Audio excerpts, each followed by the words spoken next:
The puzzle in this episode of Diary of a Puzzle Gamer is very unusual for me. First, because of the subject. Usually I prefer fine art or pop art. I'm not really into this old Americana style, which actually seems to be a major trend in puzzling. But I saw this puzzle in a store and somehow the image really spoke to me, maybe because I recently rewatched all of the Fast and Furious movies and somehow the topics seem to connect to that. Another reason why this is unusual it is that this is my first puzzle ever to come from a thrift store. They recently reopened, and so I paid my usual visit to the thrift stores. I was wearing my full hazmat suit, walking around, dodging people, social distancing and all that.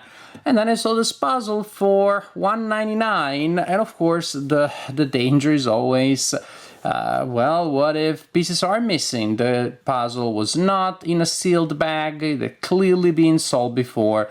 And yet, I decided, 750 pieces, not too hard, images beautiful. I need some smaller-ish puzzles, smaller than my usual fare, as I'm taking breaks from this monstrosity here that I'm working on. So, why not? I thought I'll give it a try. $2 in a couple of hours, and turns out that the puzzle is missing some pieces, whatever. Was the puzzle missing pieces? Well, here's the puzzle, and I'm happy to report no. The puzzle happened to be complete, so that was lucky, that was pretty lucky. 750 pieces, nice break from the big Castellan 4000 monstrosity that I'm working on, and really nice final image. Also, first puzzle that I solved by this publisher, Masterpieces. Get it? Masterpieces?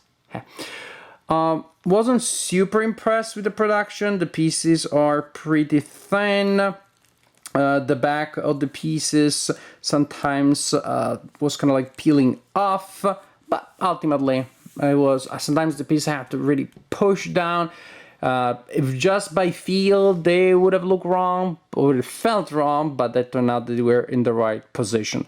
But in the end, it was a fun puzzle to solve, and definitely for the price that I spent, pretty good. Definitely worth $2, $1.99. I'll call it $2. Definitely worth $2. It was fun, and I liked the final image. Again, if this is the standard production quality, and I don't know that I would be all that interested in purchasing puzzles by this company at full price, at the same price maybe as Springbok or Pomegranate or Your Graphics, but $1.99.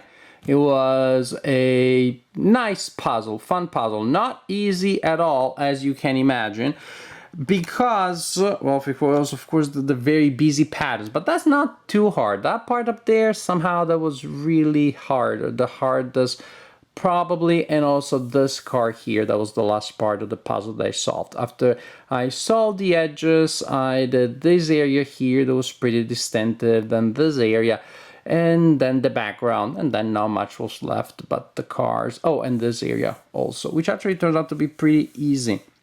But one challenge is that this puzzle has completely irregular shapes. So if you sort by shape, this is not gonna work for you. Some violently irregular shapes, all manners, which of course has its own advantages, because then you won't see many pieces that could go there, just because each has so many different possible connections. I mean, look at the shape of this one here, of this one here. Oh, this is more regular, but there's some really doozy pieces here. So the challenge is you're not gonna sort by shape, you can only sort by pattern and color. But this being said, again, fun puzzle to solve. Very unusual for me, I don't know, and somehow it didn't make me, oh, now I want to get more old school Americana puzzles. No, I feel like I'm gonna go back to my fancy fine arts slash pop icon things.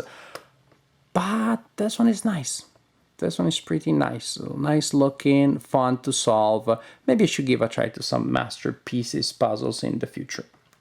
But definitely a puzzle that I enjoy. I don't know that I like the image enough that I want to save it, that I want to frame it, goes on the wall. I think I'm okay. I think I feel okay destroying it, putting it back in the box in case one day I feel like solving the puzzle again. And so here we go.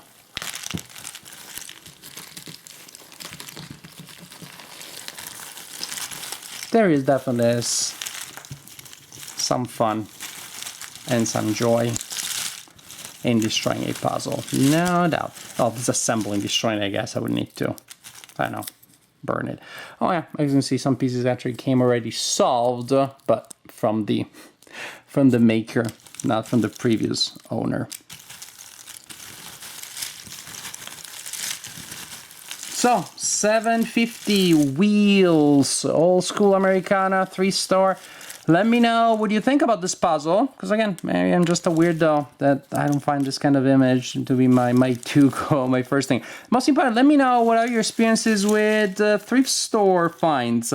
There are so many of them. They're so cheap, but of course, they're so risky. Did you find puzzles that were missing so many pieces that you were disappointed? That even your like 99-cent investment, another one that came solved from the publisher, which again tells you why I'm a little suspicious about the cut of this puzzle, of puzzles by this maker. More.